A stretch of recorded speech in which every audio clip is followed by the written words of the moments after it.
So good morning Mumbai.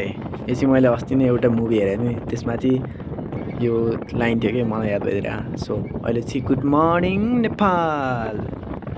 So अहिले चाहिँ हामी बिहान बिहानै जाँदैछौँ 5 खालतिर, जो कि आज हाम्रो एउटा काम रहेको छ। त्यहाँ काम चाहिँ के भन्दाखेरि आज हामी ढोड लिन जाँदैछौँ गाई बस्तुहरूलाई।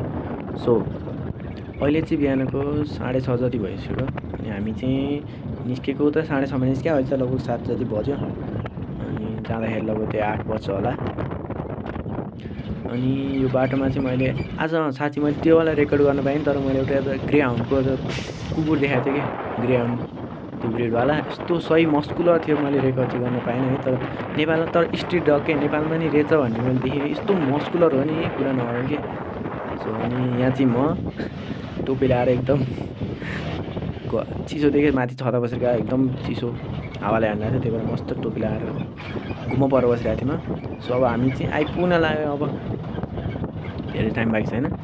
सो अब यहाँ एकछिन भ्यू हेर्नु तपाईँ, यहाँको यस्तो बवाल भ्यू देखिन्छ बिहान बिहान। तर त्यही पनि आज त यहाँ अलिकति कुहिरो लगाइरहेको थियो, त्यति राम्रो भ्यू त देखियो नि, त्यही पनि अलिअलि भ्यू चाहिँ बवालै देखिँदो रहेछ यहाँको। अहिले चाहिँ हामी केराघारी भन्ने ठाउँमा पुग्यौँ। 5 खाल अलिक तल हो, योभन्दा जहाँ हामी जाने ठाउँ हो त्यो चाहिँ अलिक तल हो। यो चाहिँ अहिले केराघारीबाट हामी झऱ्यो भर्खर। सो त्यहाँ चाहिँ अब लगभग हामी एकैछिन आइपुग्छौँ। अब यहाँबाट ठाउँ अब आउनु लाग्यो। हामी चाहिँ त्यहाँ लगभग आइपुग्यौँ। अब यही ठाउँ चाहिँ यही हो, तर हामी योभन्दा अलिक पर जानेछौँ। त्यहाँनिरबाट हाम्रो जहाँनिर हाम्रो ढोड काट्नुपर्ने हो त्यहाँ चाहिँ हामी पुग्ने भयौँ अब। सो यहाँ चाहिँ मैले 1-2वटा रेकर्ड गरेको थिएँ। त्यहाँ साना क्युट बिरालो बच्चाहरू, as you can see here with its mother, आमासँग बसिरहेको त्यहाँ माथि। अनि ल अब हामी चाहिँ ठ्याक्कै त्यो ठाउँमा आयो र अब डाइरेक्टली अब हामी सुरु गऱ्यौँ हाम्रो ढोड काट्नलाई। हामी चाहिँ म लगायत अरू मान्छेहरू पनि हुन्छ यहाँ ढोड काट्ने। So as you can see here हामीले यहाँ ढोड काट्न सुरु गर्छौँ। सो मैले चाहिँ यहाँ मान्छेहरू भएको कारणले मैले चाहिँ यहाँ भोइस ओभर गरिरहेको छु, किनकि फेरि यहाँ चाहिँ अब के गरेर बस्छ मोबाइललाई चाहिँ 24 घन्टा मोबाइल चलाएर भनेर मोबाइलमा एक्लै बोल्छ भन्ने जस्तो नहोस् भनेर मैले चाहिँ यहाँ त म भिडियो मात्रै बनाएर पछि चाहिँ भोइस ओभर गरेको छु।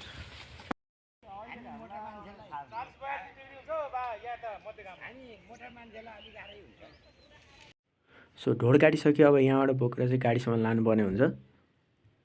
सो हामीले चाहिँ यहाँबाट यो सबै त्यहाँसम्म काटेसम्म चाहिँ काटिसक्यो। अब यति भएपछि पुग्यो हामीलाई आजलाई। सो हामी चाहिँ घर जाँदैछौँ अब।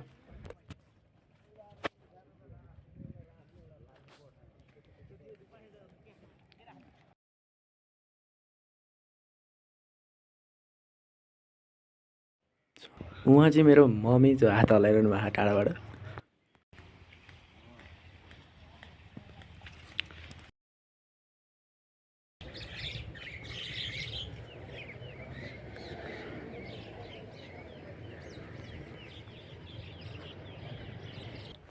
सो हाम्रो चाहिँ हाफै भइसक्यो, आधी जति भयो, 11:30 जति भयो। ल लास्टै गर्मी अरे यहाँ त। So as you can C